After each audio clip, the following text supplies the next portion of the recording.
said that North Korea's threats against the United States, if they continue, will be met with fire and fury like the world has never seen before. Is this part of a diplomatic strategy, or did you find those remarks to be uncomfortable? Well, I think, the U.S. and the international community with respect to North Korea has actually had a pretty good week. We had a unanimous UN Security Council resolution to strengthen sanctions against North Korea, with China and Russia joining us in that vote. And then at ASEAN, there were a lot of strong statements coming out of ASEAN that I think also reinforced that the global community has expressed its view that North Korea really needs to stand down this program. So I think in response to that, the North Koreans' rhetoric has just ratcheted up louder and louder and more threatening. So I think what the president was doing is sending a strong message to North Korea in language that Kim Jong-un would understand, because he doesn't seem to understand diplomatic language. And I think the president just wanted to be clear to the North Korean regime that the U.S., unquestionable ability to defend itself, will defend itself and its allies. And I think it was important that he deliver that message to avoid any miscalculation on their part.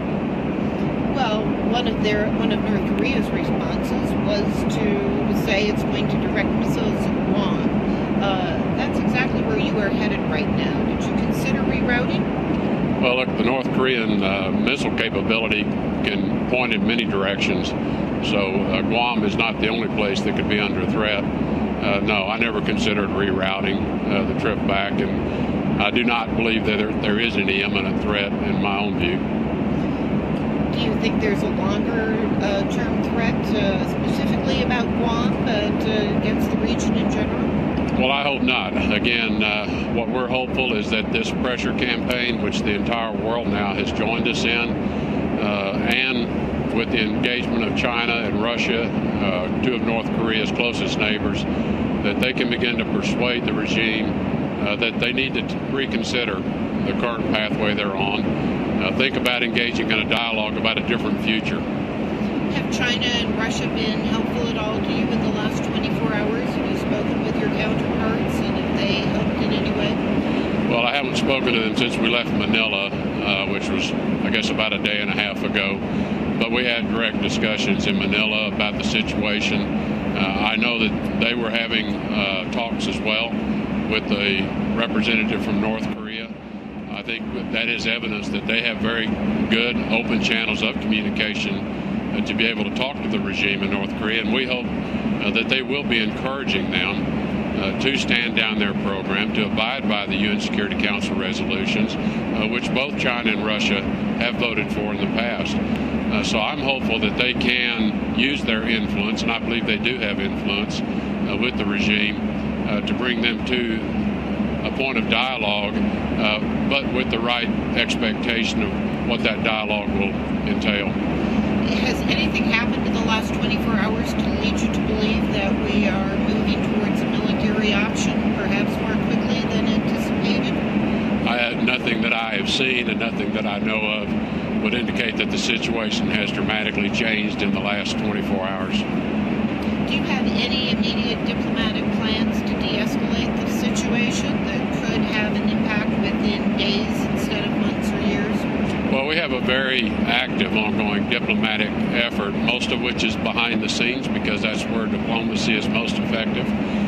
We have very open conversations, and our telephone lines remain open, certainly to China and Russia, as well as our allies. And I think publicly we've been pretty clear in our statements directed at the North Koreans as to what we would like to see happen, and to make clear to them that we do not seek to be a threat to them. But we have to respond to the serious threats that they make towards us.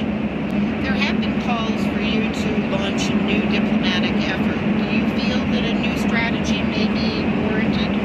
I do not. I think the strategy we're currently on is working. In fact, again, we have now garnered widespread international support, obviously not just with the UN Security Council resolution, but globally, countries are speaking out and expressing the same view as to what North Korea should do, which is not be a threat to the stability of the region.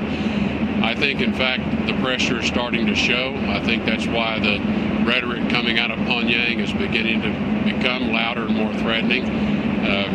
Whether we've got them backed into a corner or not is difficult to say, but diplomatically, you never like to have someone in a corner without a way for them to get out. And what is Pyongyang's way out? Talks with the right expectation of what those talks will be about. Do you have any advice for Americans? Should they be worried? I think Americans should sleep well at night, have no concerns about this particular rhetoric of the last few days. I think the president, again, as commander-in-chief, I think he felt it necessary to issue a very strong statement directly to North Korea. But I think what the president was just reaffirming is the United States has the capability to fully defend itself from any attack and defend our allies, and we will do so. And so the American people should sleep well at night.